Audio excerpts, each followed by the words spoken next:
Welcome to Satsang.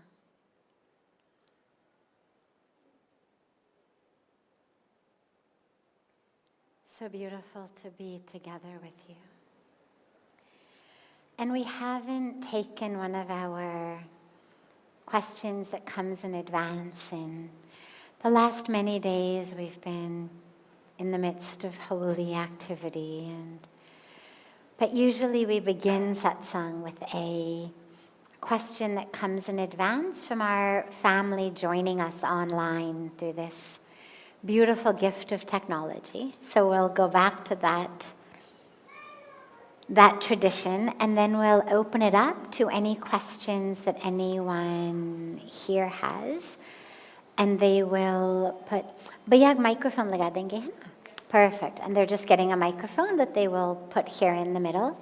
So you can just come up to the mic and share your name, share where you're from, and ask your question.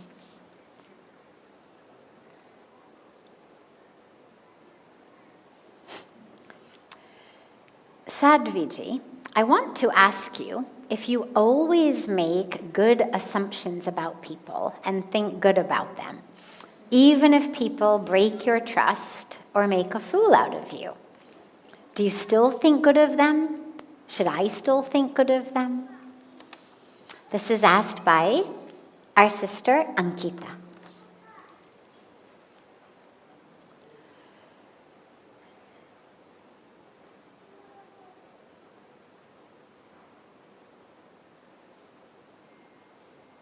We need to think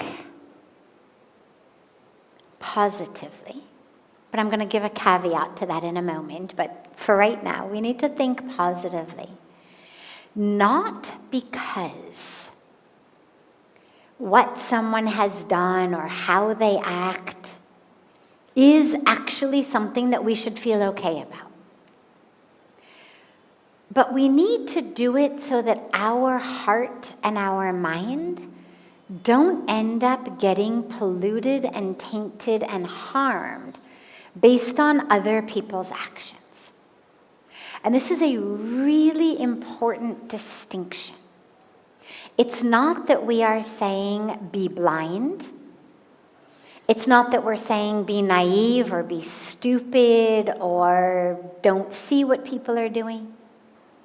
It's also not saying approve of what they're doing or support what they're doing or encourage what they're doing or even in some cases continue to be with them.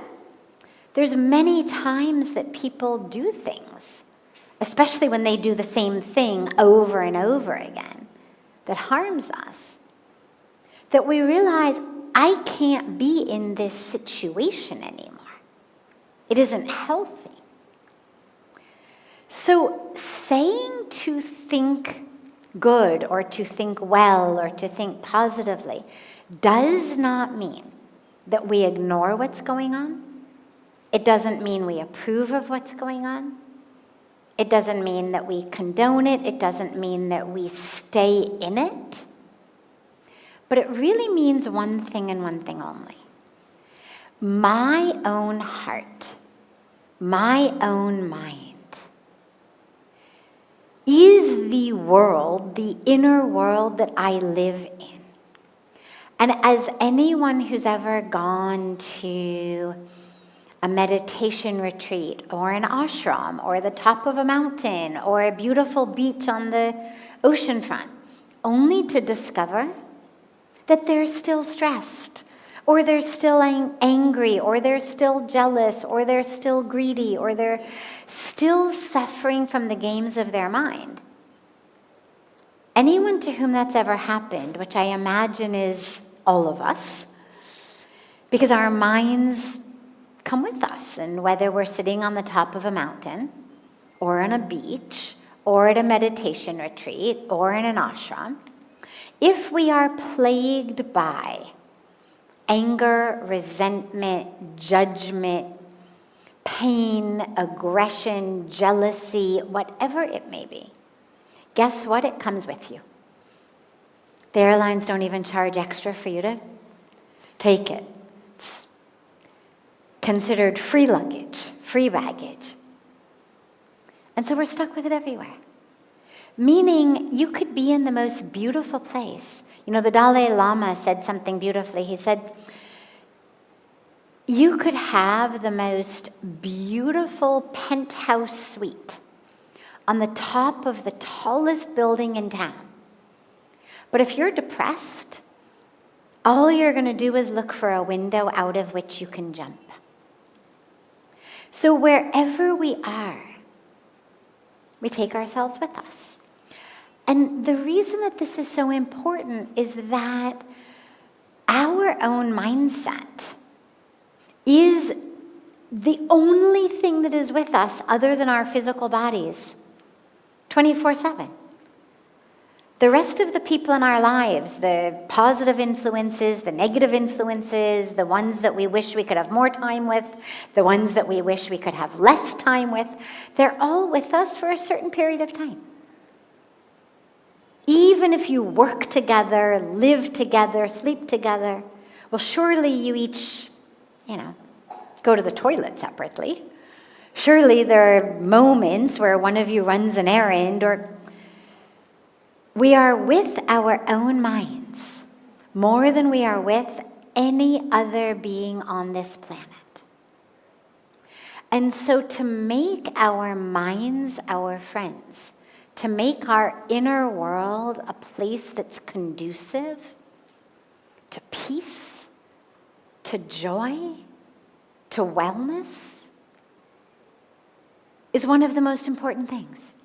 So the reason that we think good about people is not because we're living with blinders on, but it's because we've made a very conscious choice that says, I see that person being arrogant or rude or full of ego, but that's their karmic package. Why in the world would I want to carry that in my heart, in my mind, by God's grace?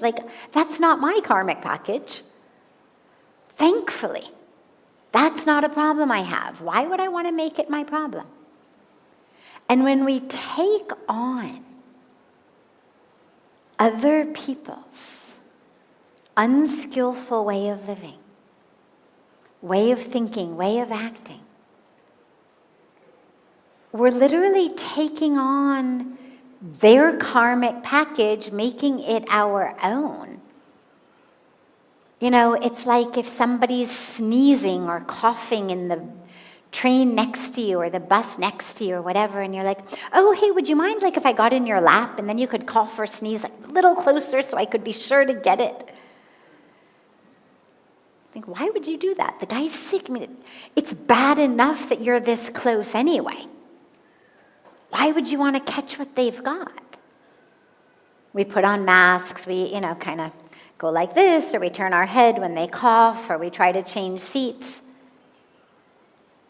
You feel compassion for them, but why in the world would you want to take on their illness? Same thing. So think well, think positively, not to gloss over what people are doing, not to repress or deny or suppress, but to keep your heart and your mind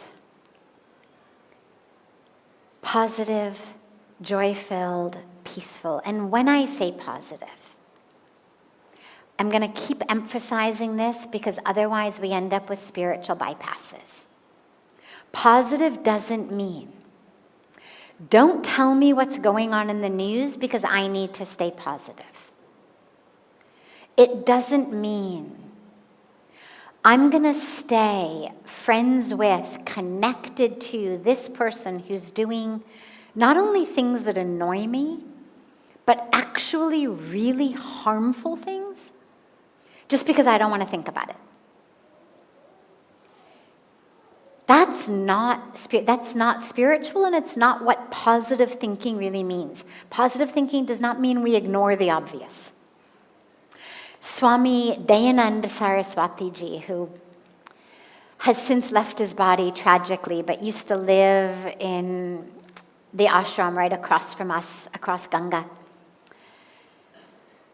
was with us, used to come for our international yoga festivals. And one year, I'll never forget, somebody asked him about positive thinking and how to be more positive. And he said, I have a friend. And he said, my friend is very fat. And he said, my friend's doctor told him that you better cut out the sugar, you better cut out the fat, because you are fat and you've got high cholesterol and high blood pressure and your teeth are falling out. And if you don't do something, you're going to die. Cut out the sugar, cut out the fried foods. And he said, and one day, I saw my friend eating a donut. And he said, I asked him, friend, why are you eating this donut? I thought your doctor told you to cut out sugar and cut out fried foods. And he said, and my friend told me, oh, Swamiji, I'm practicing positive thinking. See, the donut has two parts. There's the outside part that's full of fried flour and sugar. He said, and sure, if I was thinking about that, I would be getting fat and the calories and all of that. He said, but see, Swamiji, positive thinking has taught me, there's a hole in the middle. And so I'm just thinking about the hole in the middle of the donut. Nothing's going to happen to me. So he clearly told the story, one of my favorite, as a way of gently and lovingly essentially mocking the entire idea of positive thinking. Because when so many of us think about it, we think about it in that way. That it's just a denial of truth in a way that is just blocking us in an unhealthy way from truth. So that's not what we're meant to do. But what we are meant to do, even if it means leaving relationships, changing jobs, changing simply the boundaries in a relationship. Hey, this isn't okay. Or I need this. Or here's how things have to be. No matter what we need to do on the outside level, we don't hold anger, judgment, negativity, criticism, jealousies, all of these things, we don't hold them in our hearts against someone. Because all that does is make their bad karma our karmic package. Because then I've polluted my mind and heart. So if somebody, as Ankita says, if they break your trust and make a fool out of you, should you think good of them?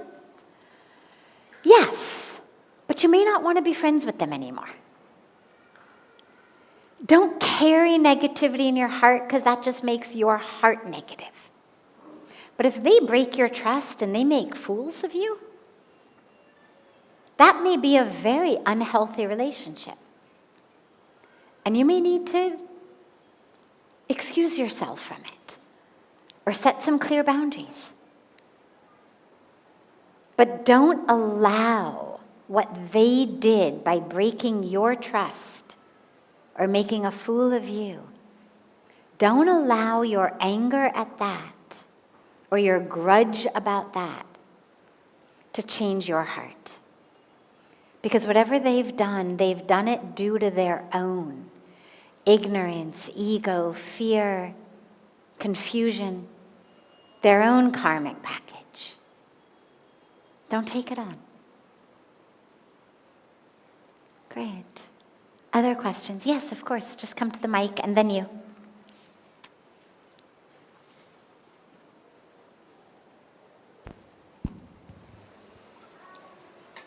Namaste, Sadhviji. Namaskar. I am Shayoni from India.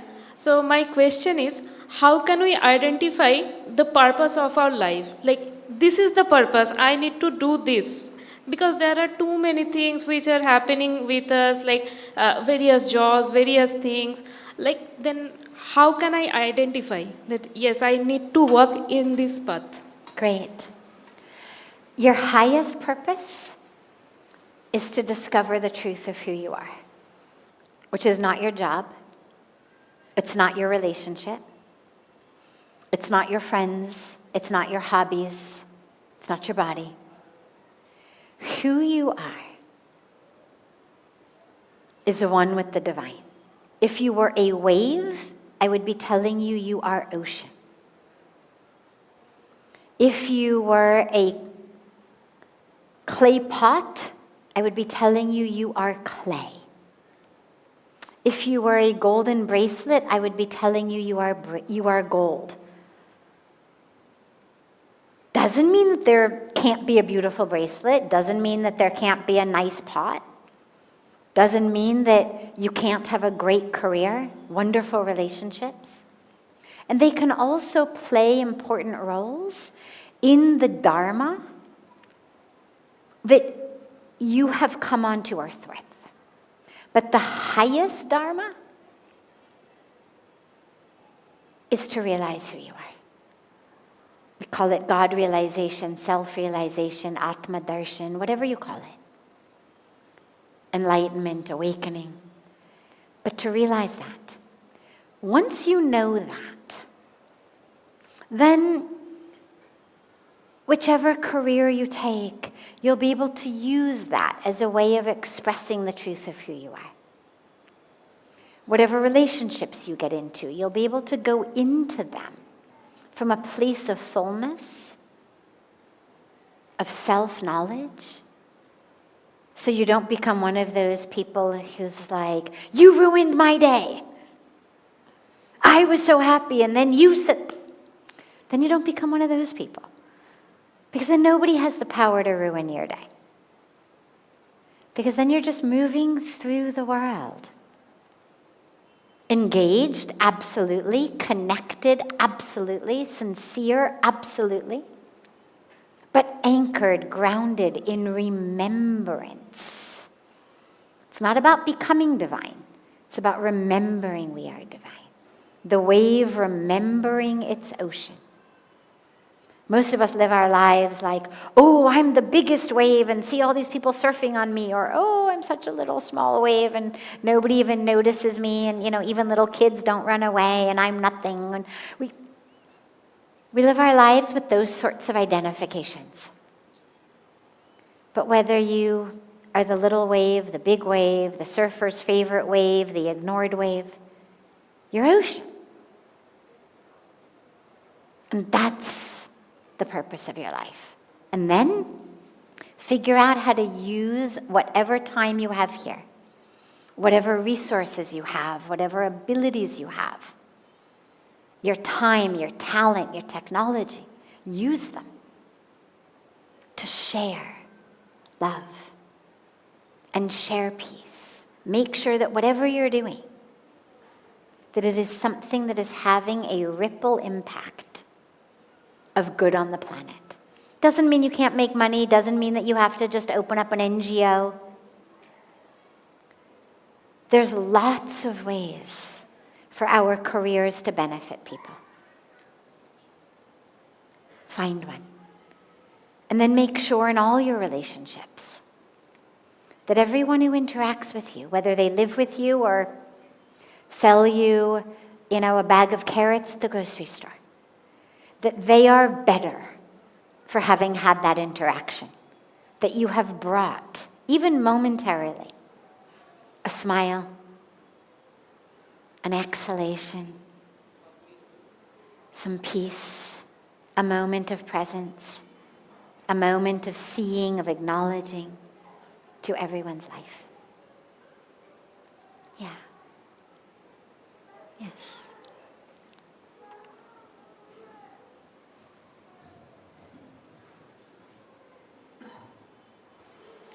Hi, my name is Natalie and I come from Stockholm, Sweden. So I have a question about the act of renunciation, and I wonder if you can describe it a bit more the concept and what it means. Sure. And also, if it's necessary for a spiritual life and to fully embrace and live a spiritual life. And if so, how, because there are many societies that are spiritually impoverished that would need someone or people who are like you,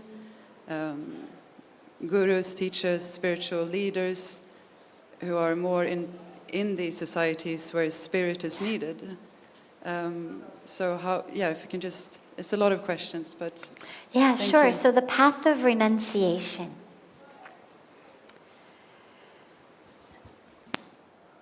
So this color of saffron, in the Sanatan Dharma tradition, is the color that those of us who have chosen to take paths of monastic renunciation wear. If you see people in this color, you can be pretty sure that they are on a path of renunciation, that they are a monk or they are a nun, what we call sannyasis. When we take our vows of renunciation, they are vows of renouncing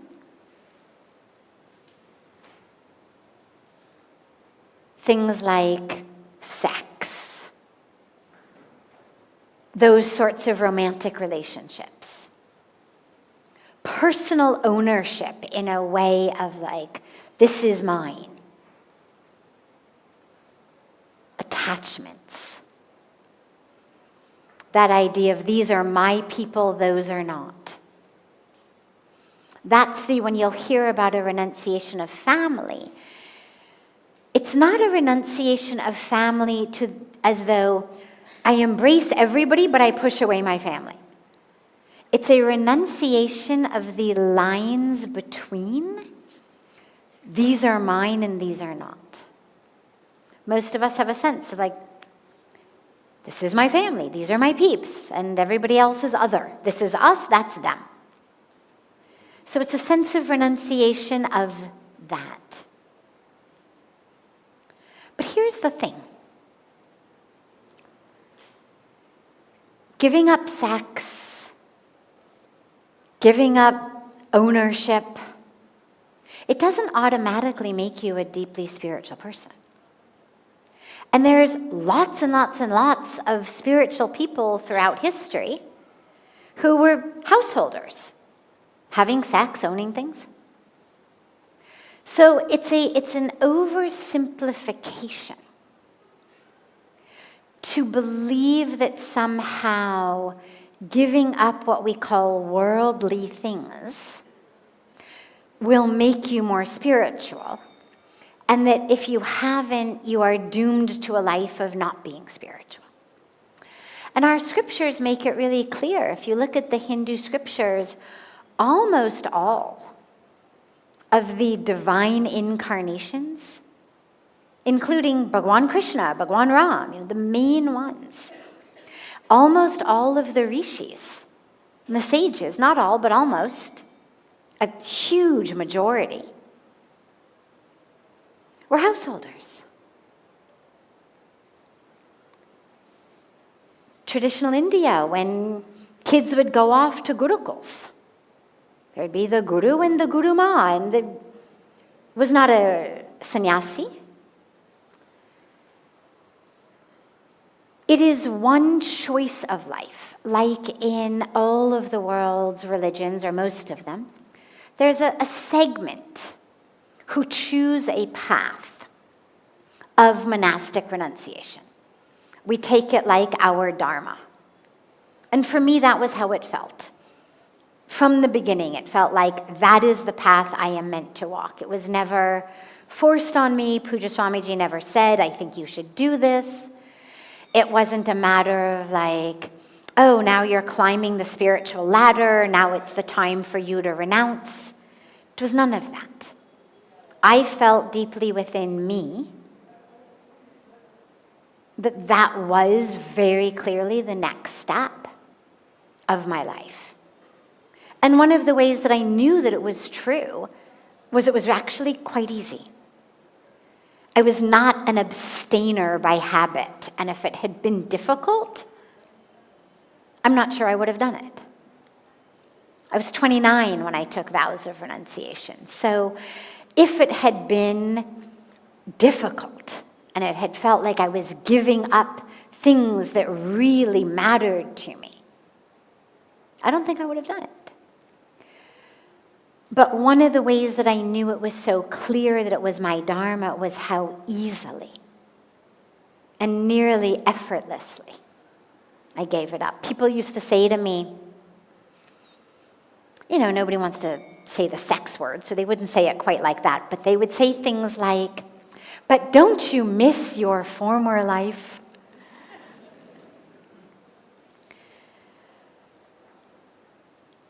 You know, don't you ever miss things? And I used to say, yeah, bagels and avocados. And that was really it. And it was an honest answer. And neither of them to the extent that it was so bad that I wanted to go back because I needed a bagel. But if you pushed me in a totally transparent situation, I missed bagels and avocados.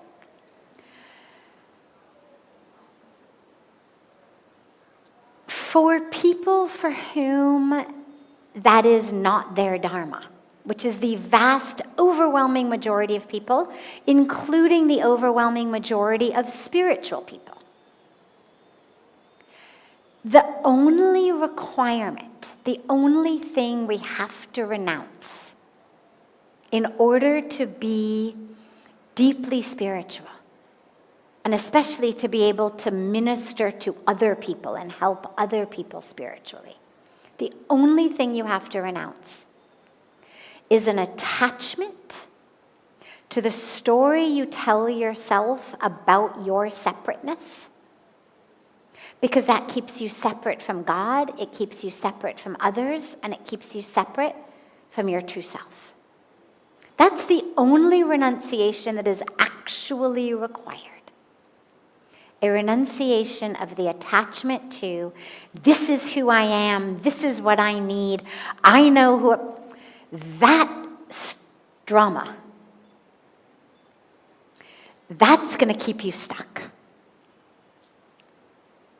Anything else, almost anything else, can easily be interwoven with a spiritual path.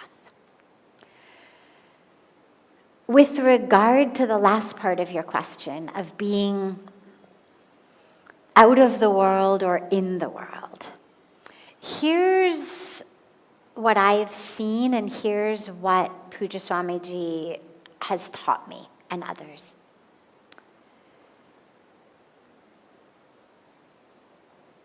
There are times for all of us, not only the renunciants of us. There are times for all of us where, in order to really deeply reconnect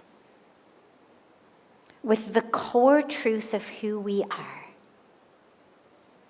in order to really re-remember, not just in our minds, but in every aspect of us, that we are one for a period of time. The same truth of who we are is there when we ride a subway to our office. It's just harder to access. And so it's really helpful to step out of the drama for a while. And no matter where you are, on the subway or in a cave in the Himalayas, your spiritual vibrational energy of peace, of compassion, is having a ripple impact across the world.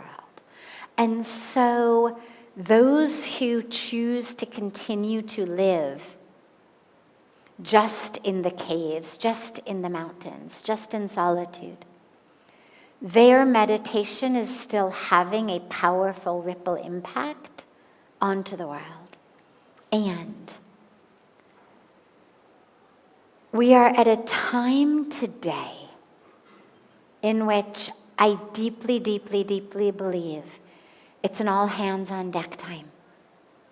I believe that we need every spiritually inclined person, not just the renunciants. There aren't enough of us, not even close. Every spiritually inclined person to be engaged, to be present, to show up, to stand up. Because our energy is needed. Our choices are needed. The reflection of who we are in the world is needed. I don't believe at this time that us running into the mountains for any kind of permanent situation, simply saying, well, I'm going to send positive vibes to everybody, is enough. It's not nothing. It absolutely has an impact, and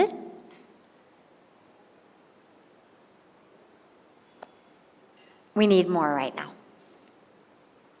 So, to me, we are all being called upon to show up, which means whatever your path is, make sure that your batteries are charged.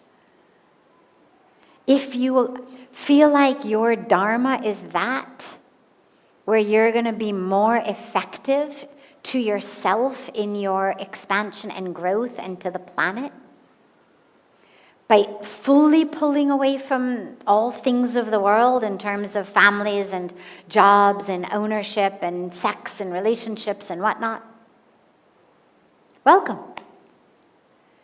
And if not, wonderful. Either way, no problem. But make sure that you renounce from that story and attachment and separation. Because all that does is keep us stuck in ourselves. And we suffer, and then we're not able to be those clear channels of peace for the world. Yes, beautiful. Have a beautiful rest of your evening, everyone. A beautiful and happy Holi. And I look so forward to being together with you all tomorrow. So much love to you.